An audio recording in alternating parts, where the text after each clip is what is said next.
most of you to some capacity teach martial arts, whether it's helping assist, whether it's refereeing, whether it's coaching. I consider you a martial arts teacher, right? In some capacity. And because of that, you are an educator, right? And I think that having had the lens of being in both schools and in a dojo, I think oftentimes we don't realize that our dojos are an extension of the school community, right? Like I grew up learning about this village mentality, that it takes a village to raise a child, right? And that there's so much more to schooling for children than just the academia that they get from 8 a.m. to 3, right? So a lot of times schools can only reach kids so far. And then we as dojos, we as, coaches, whatever may have you, pick up where those schools may not be able to help children, right? And we know that I know that's what martial arts has done for me. And whenever we work with youth, that's what we see. And so because of that, this presentation will lean in through an educator, social worker lens, if that's okay with everyone. So if that's cool with you, thumbs up. That's the Zoom word. But besides that, this is going to be a very hands-on, active presentation. I don't want to I would rather all of you input your knowledge because you all have something to bring to the table. So we're going to start with some art. So since you're martial artists, let's get artistic. You're going to need a sheet of paper and something to write with. So go ahead and get that out. This is going to be easy. Don't freak out, Jenna. I already see you getting nervous. Cheryl, you got to do it too. That's right, Cheryl. I don't want to see no slacking. All right, so real simple. Because you all are martial artists, we got some high-ranking dons in this room. I expect the artistic level to be extremely high, right? So the artwork that I'm going to ask you to do is like yellow belt level, I'm talking about like yellow belt adult at nationals level. We all know what that means. That's Sunday when everybody else is just waiting for finals. Nobody's in the stands, like level art. Okay, so no worries here.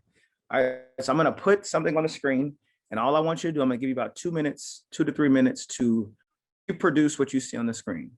All right, so whatever I put on the screen, I just want you to just draw it however it comes to your heart.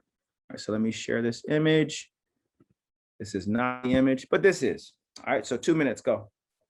All right, piece of cake.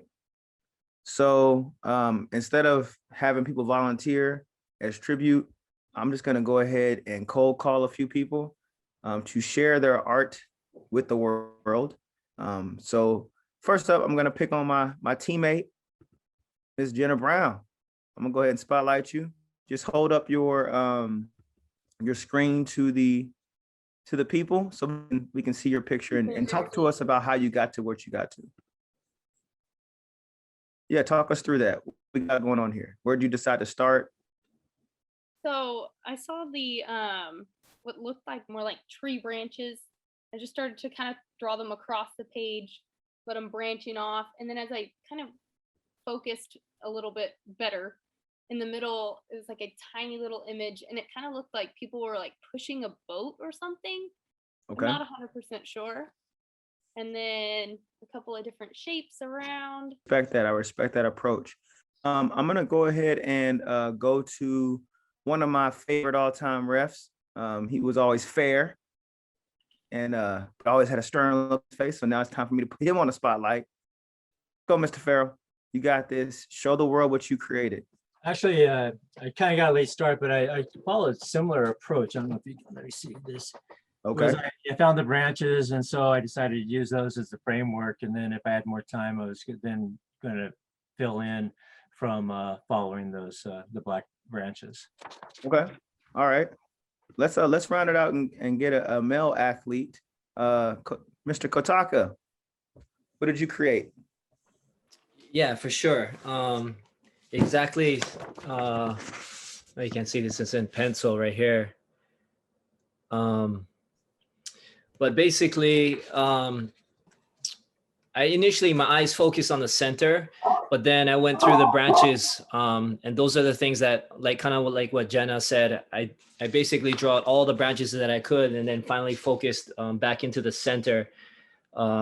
Couldn't really make out what that center thing was, but I thought that was a focal point in the picture, but definitely went through the branches first, and then kind of went through the center. And even though everybody kind of saw the branches first, why is it that still their renditions of the drawing were very different? No, you. Me? Yeah. Okay. Well, I just think, I know with me too, I mean, I saw the branches, but then the time pressed, so everybody starts to kind of focus on the different things. Also, we're all drawing with one color, so I think that makes it a little more confusing.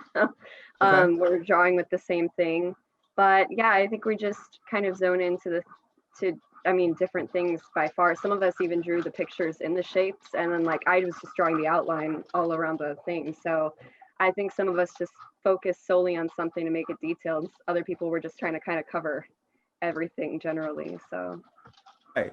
I mean, and this is really like, I think it's a concept that's easy to pick up, is the fact that we all see things differently, right? Like we can all see the same picture in a very different way, or what we choose to focus on in that same picture is different.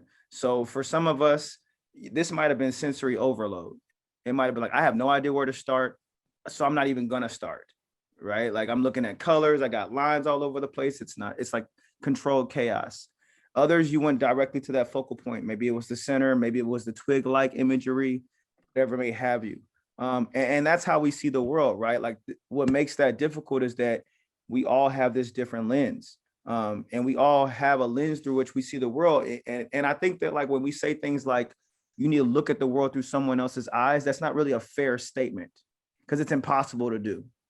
Even if I try to assimilate to a culture, move to another culture, country, whatever may have you, speak the language, wear the clothing, eat the food, I still am approaching it with the lens that I came into it with.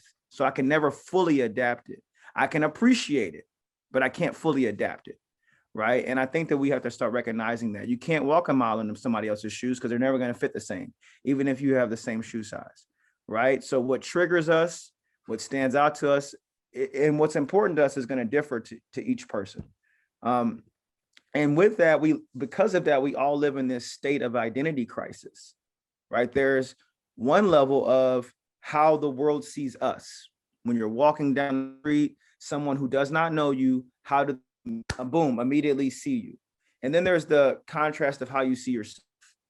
Now, sometimes they overlap, right? Sometimes there is a similarity in how people see us and how we see ourselves. But in many cases, this conflicts, this hits up against each other. And this is something we can do for ourselves, right? I know me and Cheryl have had these conversations. I use the term sometimes the Oreo theory. When I moved to the suburbs, I was too Black for the white community, but I was too white for the Black community, right? Because of perceptions of how I was seen and how I saw myself. And then on top of that, how I wanted to see myself. It was just this contrast. And I think we all undergo this identity crisis, depending on what sector of our lives we are walking within. Does this make sense to everybody? Thumbs up if that's clear, right? All right. And if I'm saying anything that's like, you're like, no, that sounds crazy, feel free to come off mute and call me out. And if you talk too crazy, I'll just act like my Wi-Fi is not working. Okay, so no worries there. Also, the chat is totally able to be used. So please feel free to jump right in if you have any questions, comments, and Cheryl will help me out with that. So let's keep it moving. And so there are a lot of elements that impact how the world sees us. And there's also the times where we choose not to share certain aspects of ourselves. This is a karate group, right? So maybe it's in our sensei time where we choose to only show a certain aspect of our lives, right? When we're competing, we may only show a certain aspect of ourselves, right? But we are full human beings that have a variety of viewpoints. And so we have to start recognizing that all of us comes with us when we are in these spaces, and that can impact the decisions we make, whether it's conscious or subconscious, right? And so hopefully we'll get to some of that, right? Moving forward. And so going into that is the idea of unconscious bias, all right, or implicit bias. The idea that we don't think that we actually think, you know. I'll give you well, I'll come back to it, right? But this idea that we have a lot of things within us that we don't even realize we're thinking all the time. And so let's do another activity to prove how simple this is. All right, I'm going to give you a list of words. As I say these words, I want you to type in the chat the first word that comes to your mind. So we're going to type it in the chat. No, don't hesitate. Don't overthink it. The immediate word that comes to your mind in response to the word that I put. Okay, we ready to go? All right, first, peanut butter. Type it in the chat. What comes to your mind? Jam, allergy, jelly sandwich, recess. Okay. Next word, macaroni, cheese. All right. Pasta, Yankee. Yep. Roller, blade, skate. Nice. Shampoo, conditioner, clean, dandruff, soap. Okay. Bass, ball, acid, music, treble, basketball. It's all about that bass. I said one word, somebody's cheating. Patience. All right. See, that's the student I would have had to kick out in the hallway. Like, man, look, I said, give me one word, give me a whole sentence, but respect. Okay, so I'm gonna ask Alton, because he's coming all the way from the UK with us. Alton, why was that easy to do? Why was that pretty easy for us to respond to so quickly? Hi guys, you all right? Hopefully you can hear me properly. And Yeah, excuse yeah. the dark shade. It's nighttime here. Everybody's sleeping. Just because we've got all these previous associations, right, that go along with these things, and they're on the tip of the tongue. They're there, first thing you think of, and just so used to joining the two together, I suppose. Yeah, absolutely. And I think I pulled you in because it's interesting that here you come from another completely different country, right? And many of his word associations were very similar, right? Now, it would be a bit odd if I said that, you know what, for those of you who said macaroni and cheese, you have a bias towards macaroni and cheese, right? That would feel a little bit odd if I said, well, you have a bias towards peanut butter and jelly, but that's exactly what it is. It's a bias. Now, you're not out on the corner with picket sticks saying, you know, jelly is the only way to go with peanut butter. Now, one, we know that if it is that, it has to be strawberry jelly. This isn't really a debate. That's just a fact. There's just certain things that are facts and everything else is wrong. But you're not out there protesting for that. All right, Cheryl, I see you. You better be glad that you can fight better than me. But that, you know, besides that, right, these are biases. These are things that we have normed to ourselves. If someone would have said peanut butter and artichokes, we would have all paused and been like, okay, that's a little different. That's a little outside what my norm is. I'm not saying it's impossible, but it's a little bit outside of what I'm used to, right? But these are implicit social cognitions. We have been trained to adopt certain entities, certain things. We're used to peanut butter and jelly. We're used to macaroni and cheese. We're used to baseball, right? We're used to these things. And when someone comes in with a different lens, it throws us off a bit.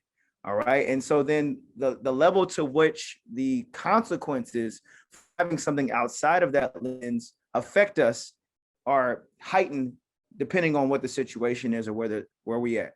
Okay. So going back to the content, right? Implicit social cognition is just a stereotype that affects our understandings, right? And it can be a favorable and unfavorable assessment. You see someone and you say, you know what, that person looks nice. That's favorable, right? But then it can turn into unfavorable depending upon whatever we come into the realm of that space with, right? And this is typically involuntary. We don't even think about it. It just happens very quickly, right? And that's where it can be very dangerous. It's tricky because we all do it. And the fact that we sometimes deny that we do it is where it can get dangerous. It's subconscious, but it can be trained, right? And so it can create feelings and attitudes about people based upon a variety of things: race, ethnicity, age, appearance, right? Gender. All of this plays a role in how we perceive the entire world, right? And so I want to ask a question now, and I want to open it up. How can this impact something like, I don't know, kata refereeing? How can implicit social cognitions impact me as a referee if I'm reffing kata? Where could this come into play?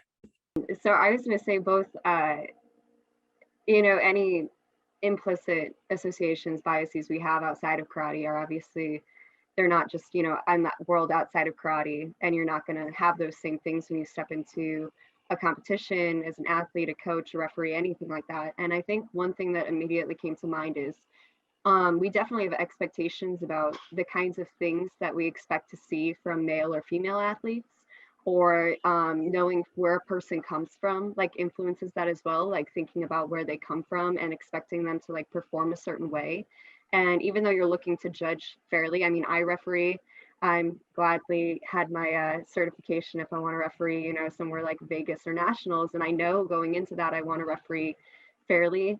And I want to look at everybody, you know, in the way that's going to be even. But we all definitely have things that, you know, are subconsciously there that, you know, you're not actively thinking about. And I think that's why we have to so often just be constantly questioning the things that we assume or we think we know. We have to just constantly be questioning those things and working, you know, towards those new understandings, and with conversations like these, for sure. For that, Millie, I saw your hand was up. Yeah. I was going to say that even as simple as recognizing or making an association with the colors red and blue, which is the traditional colors that I use for both teams, that red is always associated with stronger, faster. And you judging, if you're like not neutral, you might associate it something that is very close. You might have a higher tendency to give points to somebody who's wearing a equipment versus a blue equipment. So, Wow. which triggered in your brain to affiliate the color red versus the color blue. That's really interesting. I never thought about that way, but it's a really interesting point. I want to wear red for the rest of my life. Luis. Thank you. Actually, I was processing what Millie said, because also I didn't think about that. That I thought about a lot of different things, but the difference between the blue and the red, that's kind of new. That's a really interesting observation. But you know, I'm thinking that your question is a little bit complicated, right? Because if your question was, how do you show bias in the workplace, right? Then there's a lot of personal views that come into that, right? However, when you're talking about how do you show implicit bias in the martial arts world, especially in refereeing, those are very strict rules created by people similar to the people in this room. Okay, so not only people similar to the people in this room created those rules, the people in this rooms follow them, right? You train. Young Mahoney talked about the fact that she just got her certificate to referee. That means that she went through a very rigorous program on how to establish these policies that might be already within them explicitly biased, right? So the only way you could hit on a variable like that is by changing the system, right? You have to change the system because in such a strict regulatory world of martial arts, a lot of the personal biases come in random ways, but the overrule guidelines rule everything else. So even if you're a little biased, the guidelines could stop your bias from coming through. So those are my thoughts on that.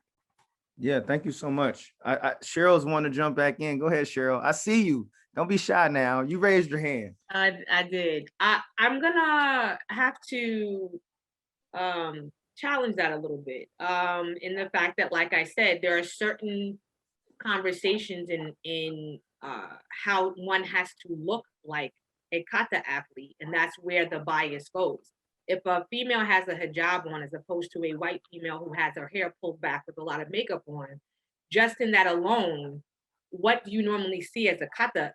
Those who are winning, right? So the bias may be not necessarily against the female who has a hijab, but for, because this person actually looks like the person who normally wins.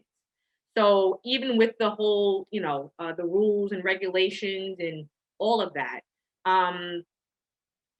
those implicit biases seep in just as a natural human, I guess, reaction. Is that if the people who normally look like this are winning, to have someone else look a little bit different, even though they could be just as good as, like I said, slightly better, the questions come into play. Who are you going to pick, red or blue, right? And it may just be where this person normally, okay, well, here. And it could be just that quick. It may not be a discussion within yourself. It just may be, oh, boom, and then now you're pulling that flag out. So yes, it's the rigorous rules, people training it, but even with that, there are certain things that seep in as humans, that this is exactly why, or what David is trying to, I believe, just explain, that these are where these implicit biases come into play. Yeah, thank you for that. And I'll come right to Cassidy, but that's exactly what I'm getting at, is that I think in many cases, as an athlete, the rules and the hierarchy and the deference that martial arts brings can help someone hide behind that and act as if they don't have a bias. But it's there. It is there because we're human beings. It doesn't mean that we're wrong people or bad people. It's just natural as a human being, right? When we have stereotypes outside of it, if we stereotype basketball players, football players, dancers, musicians, then you better believe that it's going to come in as martial artists, right? I've seen and heard Latinx Hispanic competitors say that they're going to do their hair in a certain type of way so they can look more Asiatic, right? I mean, these are the realities that we know that come into it. How do we look at certain fighters that come from certain countries and their body types and the stereotypes that come with them, right? They're super aggressive, right? And things of that nature. So we can get into that. I'll call on Cassidy, and then I want to keep it moving because this is one part we could stay on for hours. Go ahead, Cassidy. I was just gonna kind of echo what Cheryl was saying, because I think there are rules, that are written about the number of hair ties you can have and things like that I think are something that, can be addressed for sure, because obviously different hair types are not going to be able to just uphold like a certain number of hair ties in their hair. It's kind of this arbitrary rule. But I think kind of together, if we're talking about, is it like this personal implicit bias and associations and expectations we have, or is it institutional? Like, I think that's also a question of kind of responsibility. Like when things go wrong, is it this individual responsibility, or do you hold kind of the institution of like a federation or karate as, a social kind of aspect as responsible? And so I think that, yeah, I just think I think I was just thinking about that and thinking about how to then make the change and kind of identify where these like key things are responsibility wise, individuals or as a group. We also have a lot of different smaller groups that are like in place in terms of like different dojos being represented. So yeah, I was just thinking about that kind of this kind of topic of responsibility kind of in turn with then, where these biases are coming to play, this individual or kind of larger chain. That's just something I was kind of thinking about.